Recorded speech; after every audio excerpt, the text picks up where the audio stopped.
Uus aruanne heidab valgust sellele, kui kaugele Iisrael oli valmis minema, et valmistuda vastasseisuks Iraaniga.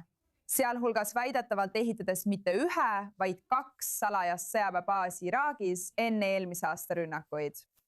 Nüüd New York Timesi andmetel kasutati neid salajasi rajatisi selleks, et lühendada Iisraeli operatsioonide lennuaega Iraani ning toetada logistikat, päästemeeskondi ja eriüksuste missioone, mis olid seotud õhukampaaniaga. Aruanne väidab aga ka, et salajasus tuli surmava hinnaga, kuna Iraagi sõdurid ja isegi tsiviilisikud said väidetavalt surma, kui nad sattusid kogemata ühele varjatud asukohale Läänekõrbes. Nüüd tahaksin pöörduda meie stuudiokülaliste poole. Meiega on julgeolekuekspert Jakob Lapin ja meie vanem Lähis-Ida korrespondent Ariel Osran.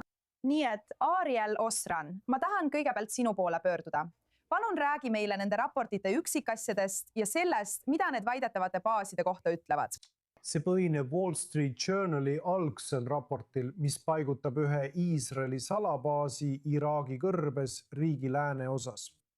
See New York Timesi uus raport lisab veel ühe. See tähendab, et Iisrael rajas viimase aasta jooksul 2 salajast baasi Iraagi kõrbes, mille eesmärk oli pakkuda logistilist tuge Iisraeli rünnakutele. Alguses 12-päevases sõjas eelmise aasta juunis. Ja siis ka nüüd märtsis viimases 40-päevases sõjas Iraaniga. Selle baasi teine eesmärk oli olukord, kus Iisraeli hävituslennuk alla tulistatakse. Et see oleks kiire reageerimise keskus, kust saaks alla tulistatud piloodi või piloodid kiiresti päästa. Me nägime sarnast stsenaariumi ka ameeriklaste poolel, nii et see on Iisraeli plaan selliseks olukorraks. See on üsna märkimisväärne, et Iisrael hoiab aeg-ajalt sellist olukorda. Kohalolekut Iraagis. See tekitab Iraagi poolel 2 peamist küsimust. Esiteks, kas nad teadsid sellest? Kui nad ei teadnud ja see juhtus, on see nende jaoks väga piinlik. Aga kui nad siiski teadsid sellest, on see samuti väga muret tekitav iraaklaste jaoks või eriti nende jaoks, kes on läänega joondumise vastu toetamad. Tihdamat juundumist Iraaniga.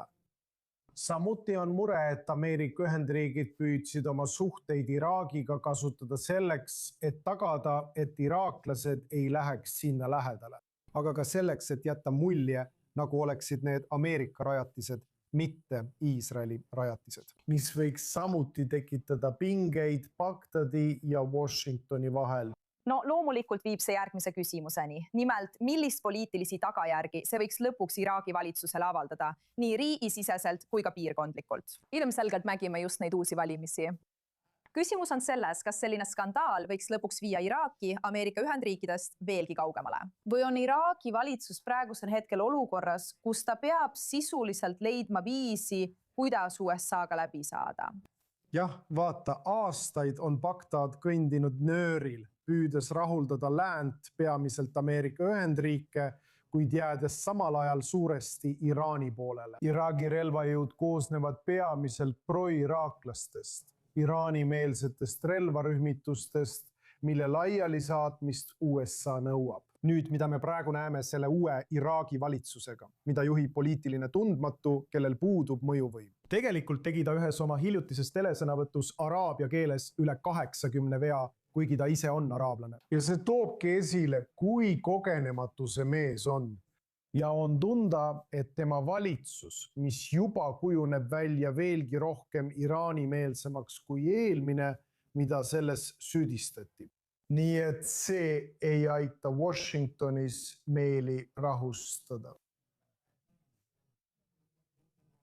Nii et seda uut valitsust, mida juhib El Zeidi, nähakse tõesti nõrga valitsusena ja sellisena, mille üle Iraan hakkab oma mõju ainult suurendama.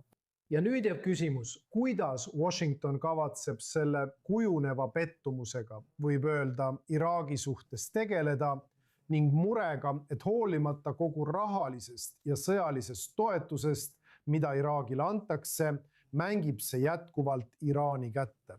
Nüüd tahaksin kiiresti sinu poole pöörduda, Jakob, seoses sellega, et ilmselgelt on need salajased baasid, mis väidetavalt ehitati Iisraeli poolt. On ilmselge, et Iisraeli tegevuse seaduslikkuse kohta sõja ajal on palju küsimusi. Kas sellist tüüpi salajaste operatsioonidega kaasnevad mingid riskid ja reeglid? Ei, ma ei tea ühtegi küsimust seaduslikkuse kohta. Päeva lõpuks on Iraak dysfunktsionaalne ja läbikukkunud riik, mis on paljuski juba Iraani kontrolli all. Ma ei näe, et keegi oleks liiga mures Iraani ebaseadusliku Iraagi ülevõtmise pärast läbi relvarühmituste. Nii et kui Iisrael rajab baase, ajutisi baase, et hõlbustada otsingu- ja päästeoperatsioone, siis see peegeldab Iraagi riigi nõrkust. Ja see on probleem, millega peab tegelema Iraak ise. Ma ei arva, et see peaks meid üldse puudutama. Vaata, päeva lõpuks on Iraan kauge operatsiooniteater ja teoreetiliselt on täiesti loogiline, et Iisrael soovib luua ajutisi otsingu- ja pääste ning komandobaase seni, kuni tema õhujõud tegutsevad kaugel Iraani operatsiooniteatris. Kui jumal hoidku oleks midagi Iraanis juhtunud, võtaks siit otsingu- ja päästeoperatsiooni käivitamine liiga kaua aega. Ja just sellepärast ongi väga loogiline, et see tehti seal. Ma kahtlustasin, et esimene baas, millest teatati, meil pole kunagi olnud selle kohta kinnitust, ei jää viimaseks. See oli lihtsalt isiklik kahtlus.